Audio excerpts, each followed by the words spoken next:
Here is a question. Read it carefully and think about the answer. Let us solve it step by step. Let us first understand the key concept here. Na2Cr2O7H2SO4 is a strong oxidizing agent, Jones-type conditions. It oxidizes secondary alcohols to ketones and primary alcohols, including primary alcohols that would give aldehydes as intermediates, all the way to carboxylic acids under these acidic, aqueous oxidative conditions. Moving on to the next step. Identify the functional groups in the substrate. The starting material is 3-hydroxymethyl cyclohexane 1-ol. It contains a secondary alcohol at C1 of the cyclohexane ring, the ring O. A primary alcohol as a CH2O group attached at C3 of the ring. Moving on to the next step. Determine what Na2Cr2O7H2SO4 does to each group. The secondary alcohol at C1 is oxidized to a ketone, cyclohexanone.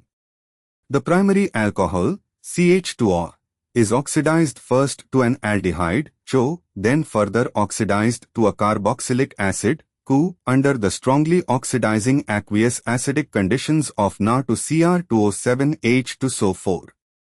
And for the final step, identify the product.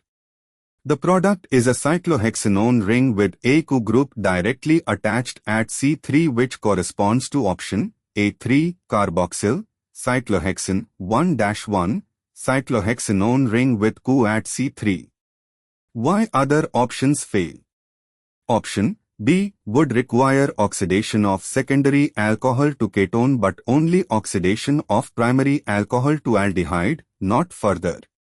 Na2Cr2O7H2SO4 is a strong oxidant in aqueous acidic medium and will take primary alcohols all the way to carboxylic acids, not stop at aldehyde. Option C would imply the primary alcohol is CH2O oxidized to CH2ChO, i.e., retaining the CH2 linker. But the substrate has CH2O directly, so oxidation of CH2O gives ChO directly, no CH2 linker remains between ring and ChO. Option C has a CH2ChO to H group, which would require a different substrate, one with CH2CH2O. Option D is eliminated since option A correctly describes the product. Therefore, the correct answer is A. Therefore, the correct answer is option A.